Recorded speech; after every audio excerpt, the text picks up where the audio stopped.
깊은 산속, 새벽 안개가 자욱한 산사의 풍경을 상상해 보십시오. 고요한 연못 위에 마침내 수명을 다한 낙엽 하나가 가볍게 내려앉습니다. 그 작은 잎사귀 하나가 만들어낸 미묘한 파동이 동심원을 그리며 번져나가다 이내 다시 깊고 풍요로운 침묵 속으로 잦아듭니다. 우리의 삶도 이 연못과 다르지 않습니다. 오래전 부처님께서는 독이 묻은 화살을 맞은 한 남자의 이야기를 들려주셨습니다.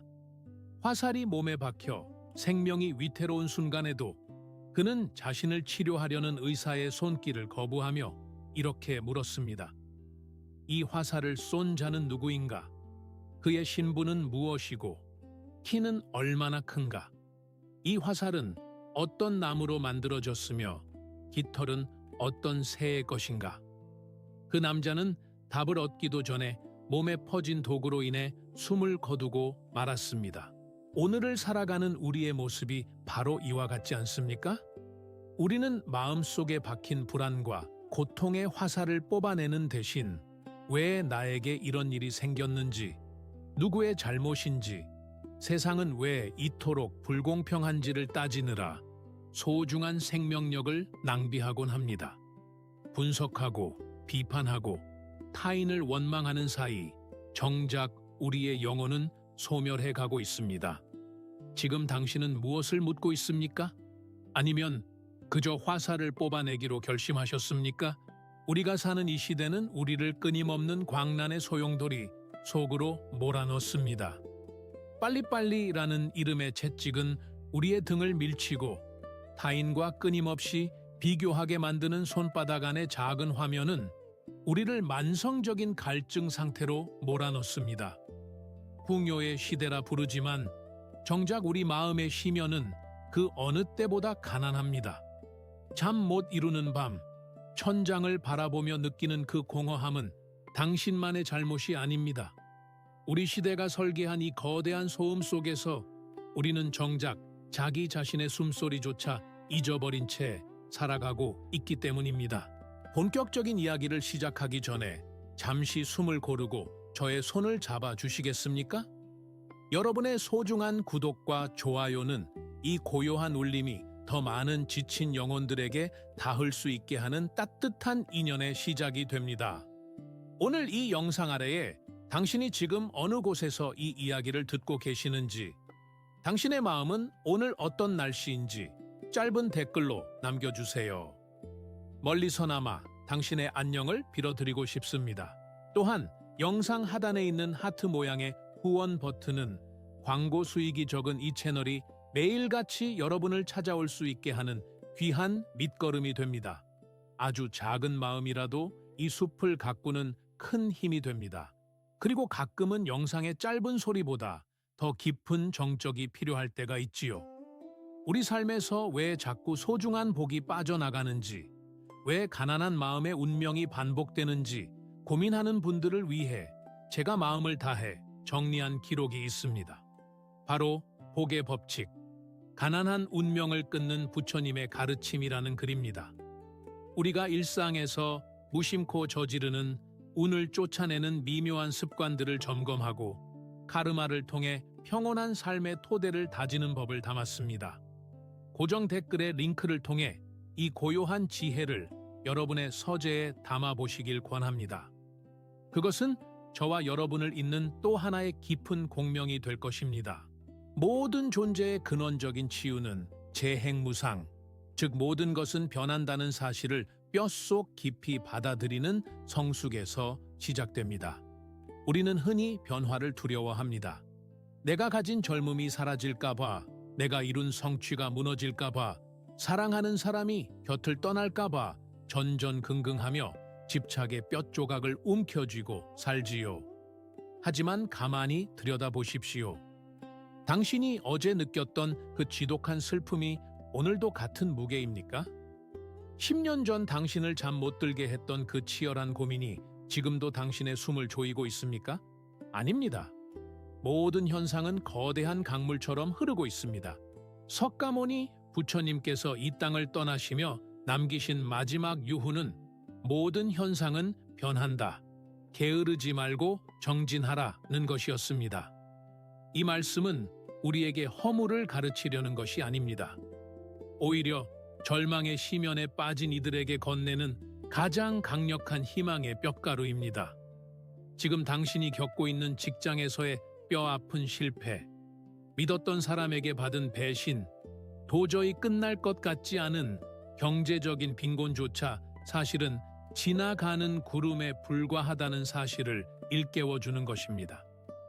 한국의 치열한 경쟁 사회에서 우리는 한 번의 실수를 영원한 낙인으로 여깁니다. 이번에 승진하지 못하면 내 인생은 끝이야. 이 사업이 망하면 나는 낙오자야 라고 스스로를 정의해버립니다. 하지만 그것은 무상이라는 우주의 섭리를 거스르는 오만한 생각입니다. 가을이 되면 잎을 떨구는 나무가 스스로를 패배자라고 생각합니까? 아닙니다. 나무는 알고 있습니다. 잎을 떨구는 것은 소멸이 아니라 내년 봄의 찬란한 변형을 위한 지혜로운 비움이라는 것을요.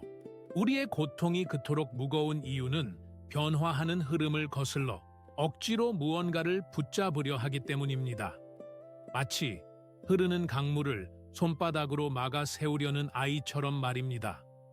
하지만 우리가 무상이라는 진리를 마음속에 삼투시키면 삶을 대하는 태도에 미묘한 변화가 생깁니다.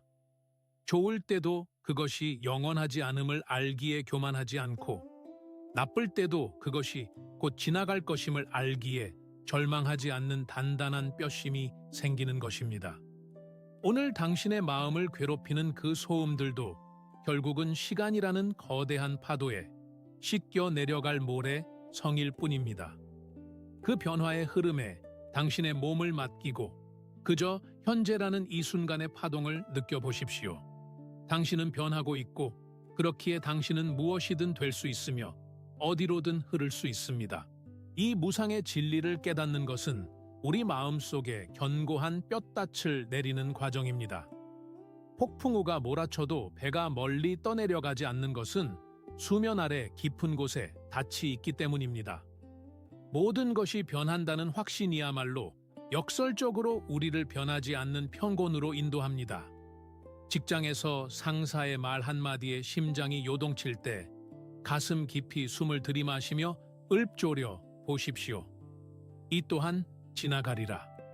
이 감정도 이 상황도 무상의 흐름 속에 있다. 그때 비로소 당신은 고통의 관찰자가 되어 그 소용돌이에서 한 걸음 물러설 수 있게 될 것입니다. 무상의 강물을 이해했다면 이제 우리는 왜 그토록 아픈 화살을 스스로 가슴에 꽂고 사는지 그 근원을 들여다봐야 합니다. 부처님께서는 고진멸도, 즉 괴로움의 원인이 외부가 아닌 우리의 내면에 있다고 말씀하셨습니다. 우리가 느끼는 괴로움의 실체는 사실 사건 그 자체가 아니라 그 사건을 붙잡고 놓지 않으려는 우리의 손, 즉 가래와 집착에 있습니다. 상상해 보십시오. 누군가 뻘겋게 달아오른 석탄을 손에 쥐고 있습니다. 그리고는 상대방이 뜨거워지기를 바라며 그를 원망하고 비난합니다. 정작 살이 타들어가고 고름이 터지는 것은 누구의 손입니까? 바로 그 석탄을 움켜쥐고 있는 본인의 손입니다. 우리가 누군가를 미워하고 과거의 상처를 되새김질하며 가지지 못한 것에 매달리는 행위가 바로 이와 같습니다. 원망이라는 이름의 뜨거운 석탄을 버리지 못해 스스로를 파괴하고 있는 것입니다. 현대 사회는 우리에게 끊임없이 무언가를 움켜쥐라고 유혹합니다. 더 비싼 차, 더 넓은 집, 최신형 스마트폰, 그리고 타인의 화려한 찬사들. 우리는 이것들을 소유하면 행복해질 것이라 믿지만 사실 그것들은 우리의 갈증을 해소해주지 못합니다. 오히려 바닷물을 마시는 것처럼 마시면 마실수록 더 지독한 갈증, 즉 가래를 불러일으킬 뿐입니다. 오늘날 수많은 이들이 겪는 불안과 우울의 밑바닥에는 더 가져야 한다는 강박과 남보다 뒤처지면 안 된다는 비참한 집착이 닻을 내리고 있습니다. 우리가 느끼는 고통의 양은 우리가 가진 집착의 크기와 정확히 비례합니다. 아이가 장난감을 잃어버리고 세상을 잃은 듯 우는 것은 그 장난감에 온 마음을 다해 집착했기 때문입니다. 성인인 당신이 그 아이의 울음을 보며 미소 지을 수 있는 이유는 당신에게는 그 장난감이 아무런 의미가 없기 때문이지요. 삶의 고통도 이와 같습니다. 당신이 목숨처럼 소중히 여기는 그 가치들, 예를 들어 남들에게 보여지는 나의 체면이나 반드시 이겨야 한다는 자존심 같은 것들로부터 한 걸음만 물러나 보십시오.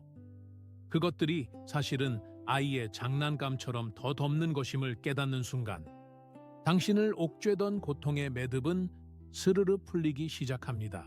집착을 버린다는 것은 삶을 포기하거나 무책임해지는 것이 아닙니다. 오히려 집착이라는 안경을 벗어 던질 때 우리는 비로소 세상을 있는 그대로 더욱 풍요로운 시선으로 바라볼 수 있습니다. 가족을 사랑하되 그들이 내 뜻대로 움직여야 한다는 집착을 버릴 때 진정한 소통이 시작됩니다. 일을 열심히 하되 그 결과가 반드시 성공이어야 한다는 집착을 내려놓을 때 우리는 비로소 과정의 즐거움을 만끽할 수 있습니다. 손바닥을 펴야만 그 안에 신선한 공기가 감돌고 새로운 것을 담을 수 있는 법입니다. 지금 당신의 손을 가만히 들여다보십시오. 당신은 무엇을 그토록 꽉 쥐고 있습니까? 그것 때문에 당신의 영혼이 피를 흘리고 있지는 않습니까? 이제 그 손을 천천히 펴보십시오.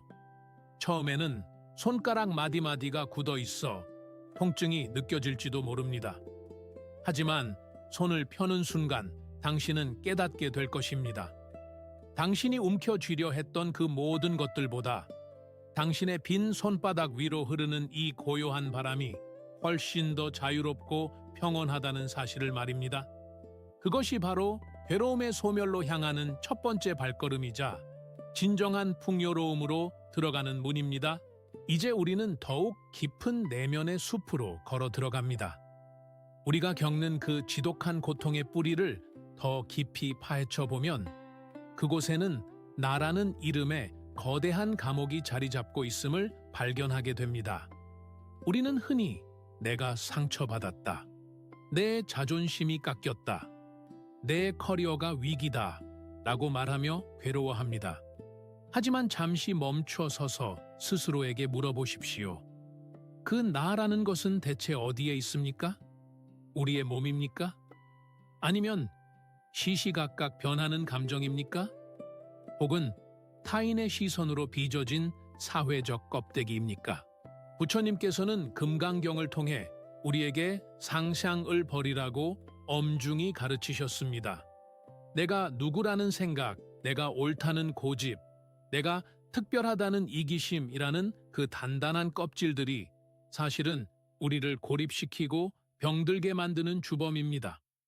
광란의 도심 속에서 우리가 느끼는 그 고독감은 역설적으로 우리가 나라는 작은 섬에 스스로를 가두었기 때문에 발생합니다. 우리는 파도가 바다와 분리된 개별적인 존재라고 착각하며 살아가는 파도와 같습니다. 파도는 솟구쳐 오를 때 나는 높다며 기뻐하고 부서져 내려갈 때 나는 소멸한다며 절망합니다. 하지만 파도의 본질이 무엇입니까? 그것은 그저 바다의 일부이며 물 그 자체일 뿐입니다. 우리의 삶도 이와 같습니다. 현대사회는 우리에게 끊임없이 너만의 개성을 가져라, 너의 가치를 증명하라며 채찍질하지만 그것은 마치 파도에게 바다를 잇고 홀로 존재하라고 강요하는 것과 같습니다. 우리가 직장에서 무시당했을 때 느끼는 그 타오르는 분노, 친구의 성공을 보며 느끼는 묘한 열등감, 이 모든 것은 고정된 나가 있다는 착각에서 비롯됩니다. 하지만 우리가 무아의 진리를 깨달아 나라는 상을 내려놓기 시작하면 그 모든 비바람은 그저 허공을 지나가는 바람처럼 느껴지게 됩니다. 텅 빈 방에는 도둑이 들어와도 가져갈 것이 없는 것처럼 나라는 집착의 방을 비워낼 때 세상의 그 어떤 비난도 우리를 상처 입힐 수 없습니다. 일상의 구체적인 순간들을 떠올려 보십시오. 퇴근길 지하철 안에서 타인의 어깨에 부딪혔을 때, 혹은 상사의 부당한 질책에 가슴이 답답해질 때 슬며시 떠올려 보는 것입니다. 지금 화가 난 이 나는 누구인가? 이 감정은 인연에 따라 잠시 일어난 파동일 뿐인가? 이 미묘한 질문 하나가 당신과 고통 사이에 거대한 시면을 만들어줄 것입니다. 우리는 수많은 인연과 조건이 겹쳐져 잠시 형성된 소중한 우주의 공명일 뿐입니다.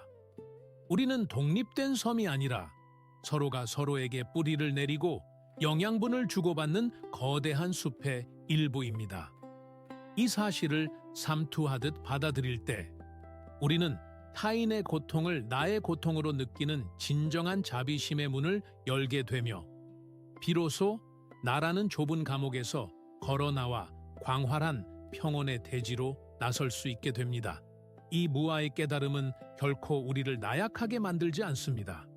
오히려 나라는 한계를 지워버림으로써 우주 전체의 에너지를 내 안으로 받아들이는 가장 강력한 변형의 과정입니다. 내가 없으므로 어디에도 머물 수 있고 무엇이든 품을 수 있습니다. 오늘 당신을 괴롭혔던 그 수많은 나의 이야기들을 조용히 내려놓으십시오. 당신은 그 이야기들보다 훨씬 더 크고 깊은 이름 붙일 수 없는 저 푸른 바다 그 자체이기 때문입니다. 나라는 감옥에서 걸어 나온 우리는 이제 삶을 어떻게 운용할 것인가? 라는 실천적인 과제에 직면하게 됩니다. 부처님께서는 그 길을 중도라는 지혜로 제시하셨습니다. 중도란 단순히 중간을 의미하는 산술적인 개념이 아닙니다. 그것은 삶의 팽팽한 긴장과 느슨한 방종 사이에서 가장 조화로운 리듬을 찾아내는 고도의 기술입니다. 석가모니 부처님께서 고행을 하시던 시절 당신의 몸을 해치면서까지 극한의 금욕에 매달리셨습니다. 하지만 부처님께서는 깨달으셨습니다. 바짝 마른 나무처럼 변해버린 몸으로는 결코 진리에 도달할 수 없다는 것을요. 그때 부처님께서는 거문고줄의 비유를 들려주셨습니다. 거문고줄이 너무 팽팽하면 연주 중에 툭 끊어지고 마며 너무 헐거우면 아무리 튕겨도 소리가 나지 않습니다. 오직 적당한 긴장감을 유지할 때만이 가장 아름답고 풍요로운 선율을 만들어낼 수 있습니다. 우리의 현대적인 삶을 돌아보십시오. 우리는 대개 이 극단 사이에서 위태로운 줄타기를 하고 있습니다. 한쪽에는 갓생을 살아야 한다는 압박 속에 자신을 번아웃에 낭떠러지로 몰아넣는 광란의 질주가 있습니다. 잠을 줄이고 커피로 정신을 깨우며 분 단위로 스케줄을 쪼개어 사는 삶은 결국 끊어지기 직전의 팽팽한 거문고 줄과 같습니다. 반대쪽에는 삶의 의미를 잃고 무기력의 늪에 빠져버린 방종이 있습니다. 끝없는 숏폼 영상에 마음을 빼앗기고 의미 없는 쾌락으로 공허함을 채우려 하지만 그 끝에는 소멸해가는 영혼의 소음만이 남습니다. 진정한 중도의 삶은 걷는 것과 같습니다. 뛰는 것은 목적지에 빨리 닿으려 자신을 혹사시키는 것이고 멈춰 서 있는 것은 성장을 거부하는 나태입니다. 중도는 목적지를 향해 뚜벅뚜벅 걷되 발바닥에 닿는 흙의 부드러운 감촉을 느끼고 길게 핀 이름 모를 꽃의 향기에 미소 지을 줄 아는 여유입니다. 일터에서는 최선을 다해 자신의 몫을 해내되 퇴근 후에는 그 역할을 옷처럼 벗어 던지고 온전히 자신의 고요로 돌아오는 삶. 성공을 위해 정진하되 그 성취에 목매지 않고 휴식을 취하되 게으름의 늪에 침잠하지 않는 미묘한 균형점. 그것이 바로 우리가 도달해야 할 성숙의 지점입니다. 이것을 오늘 우리의 일상에 어떻게 적용할 수 있을까요? 그것은 바로 적정한 선을 긋는 연습에서 시작됩니다. 친구와의 대화에서도 나의 주장만을 펴지 않고 상대의 말을 경청하는 균형, 식사할 때도 배가 부르기 전 수저를 내려놓는 절제, 업무 중에도 5분간 창밖의 구름을 보며 숨을 고르는 틈을 만드는 지혜. 이러한 작은 중도의 실천들이 모여 우리 삶에 거대한 풍요로운 침묵을 만들어냅니다. 삶은 투쟁이 아닙니다. 그렇다고 무의미한 방황도 아닙니다. 삶은 우리에게 주어진 가장 아름다운 악기를 연주하는 과정입니다. 오늘 당신의 마음줄은 너무 팽팽하지 않습니까? 아니면 너무 늘어져 있지는 않습니까? 그 줄을 조용히 조율해 보십시오. 너무 애쓰지도 말고 그렇다고 자신을 방치하지도 마십시오. 그 중도의 길 위에서 당신은 비로소 당신만의 가장 아름다운 생의 노래를 부를 수 있게 될 것입니다. 그 노래가 울려 퍼질 때 당신의 주변은 어느덧 평온한 정토로 변해갈 것입니다. 우리가 중도의 길을 걸으며 삶의 균형을 찾아갈 때 반드시 마주해야 할 가장 따뜻한 빛이 있습니다. 그것은 바로 자비치베이의 마음입니다. 흔히 자비라고 하면 타인을 불쌍히 여기거나 돕는 거창한 희생을 떠올리곤 합니다. 하지만 진정한 자비의 시작은 그리 멀리 있지 않습니다. 그것은 바로 오늘 하루도 세상의 풍파 속에서 고군분투한 나를 향한 따뜻한 시선에서 시작됩니다. 우리 시대의 가장 큰 비극 중 하나는 우리가 우리 자신에게 가장 가혹한 고문관이 되었다는 사실입니다. 우리는 타인의 실수에는 너그러울지 몰라도 자신의 작은 실수나 부족함 앞에서는 날카로운 비판의 칼날을 서슴없이 휘두릅니다. 왜 이것밖에 못했을까? 나는 왜 이 모양일까? 라며 스스로의 영혼에 상처를 입힙니다. 이러한 자기 비난은 마음의 밭을 가뭄든 논바닥처럼 갈라지게 만듭니다. 그 메마른 땅에서는 그 어떤 지혜의 싹도 자라날 수 없습니다. 오래전 신라의 고승 원효 대사께서는 화쟁, 해정의 도리를 가르치셨습니다. 모든 대립과 다툼을 넘어서 하나의 근원으로 돌아가 화합하는 마음입니다. 이 화쟁의 정신을 가장 먼저 적용해야 할 곳은 바로 우리 자신의 내면입니다. 우리 안에는 수많은 나가 싸우고 있습니다. 성공하고 싶은 나, 쉬고 싶은 나, 착해지고 싶은 나, 그리고 때로는 비겁해지는 나. 이 모든 모순된 모습들을 억지로 뜯어 고치려 하거나 부정하지 마십시오. 그저 가뭄든 논바닥에 물을 대듯 메마른 내 마음에 먼저 따뜻한 자비의 시선을 부어주는 과정이 필요합니다. 실수로 회사에서 중요한 보고를 망쳤을 때, 혹은 사랑하는 이에게 해서는 안 될 말을 내뱉고 후회에 잠길 때, 그 순간 당신의 마음에는 차가운 서리가 내립니다. 그때 필요한 것은 자책이라는 채찍이 아니라 스스로를 가만히 안아주는 자해의 명상입니다. 그럴 수도 있지. 참 애썼다. 너도 사람이기에 아프고 흔들리는구나 라고 나지막이 속삭여주는 것입니다. 이것은 비겁한 자기 합리화가 아닙니다. 상처를 치료해야 다시 걸어갈 힘이 생기듯 나를 먼저 용서하고 품어줄 때 비로소 우리는 타인을 향한 진정한 사랑의 공명을 일으킬 수 있습니다. 상상해 보십시오. 길가에 버려진 작은 강아지가 추위에 떨고 있다면 당신은 그 강아지를 발로 차겠습니까? 아니면 따뜻한 품에 안아주겠습니까? 당신의 영혼도 그 작은 강아지와 같습니다. 세상의 차가운 경쟁과 비난 속에서 잔뜩 움츠러든 당신의 내면 아이를 이제는 당신이 직접 보듬어 주어야 합니다. 내가 나를 사랑하지 않는데 누가 나를 사랑해 주겠습니까? 내가 나를 귀하게 여기지 않는데 어떻게 세상의 풍요로운 에너지가 내 안에 머물 수 있겠습니까? 이 자비의 마음이 내 안에서 충분히 넘쳐 흐를 때 그것은 자연스럽게 타인을 향한 삼투로 이어집니다. 나 자신의 나약함을 용서해 본 사람만이 타인의 실수 뒤에 숨겨진 두려움과 슬픔을 볼 수 있습니다.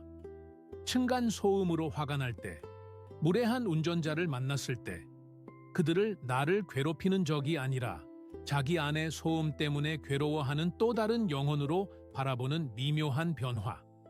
그것이 바로 자비가 만드는 기적입니다. 오늘 밤 잠자리에 들기 전 거울 속에 자신과 눈을 맞추고 가장 다정한 목소리로 인사를 건네보십시오. 오늘도 살아남느라 버텨내느라 고생 많았다. 너는 존재 자체로 이미 충분히 귀하다.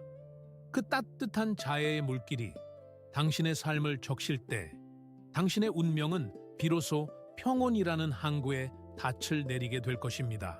자비의 마음으로 자신을 보듬었다면 이제 우리는 그 평온을 일상 속에서 구체적으로 실현하는 마지막 열쇠를 쥐어야 합니다. 그것은 바로 정념 청리엔, 즉 지금 이 순간에 온전히 머무는 마음 챙김의 지혜입니다. 우리의 마음은 한시도 가만히 있지 못하는 원숭이와 같습니다. 과거라는 이미 지나간 그림자를 붙잡고 후회하거나 미래라는 아직 오지 않은 환상을 쫓으며 불안해하느라 현재라는 유일한 실제를 놓치고 삽니다. 현대인의 삶은 광란의 소음으로 가득 차 있습니다. 우리는 밥을 먹으면서도 스마트폰 속에 타인의 삶을 훔쳐보고 길을 걸으면서도 내일 있을 회의 걱정에 사로잡혀 있습니다. 몸은 여기에 있지만 마음은 저 멀리 구천을 떠돌고 있는 격입니다. 이렇게 마음이 흩어져 있을 때 우리는 쉽게 지치고 작은 바람에도 뿌리째 흔들리는 수초처럼 불안해집니다. 틱나탄 스님께서는 아주 단순하지만 심오한 가르침을 주셨습니다. 설거지를 할 때는 오직 설거지만 하라. 이 말은 설거지라는 지루한 노동을 빨리 끝내고 쉬라는 뜻이 아닙니다. 설거지를 하는 그 순간 손에 닿는 물의 온도, 그릇이 부딪히는 맑은 소리, 세제의 매끄러운 감촉을 온전히 느끼라는 것입니다. 그때 설거지는 더 이상 노동이 아니라 우주와 내가 하나로 만나는 풍요로운 침묵의 명상이 됩니다. 우리의 일상도 이와 같아야 합니다. 커피 한 잔을 마실 때 그윽한 향기가 코끝을 지나 목을 타고 넘어가는 온기를 온전히 느껴보십시오. 밥을 먹을 때 쌀알 하나하나가 가진 대지의 기운과 농부의 수고를 혀끝으로 음미해 보십시오.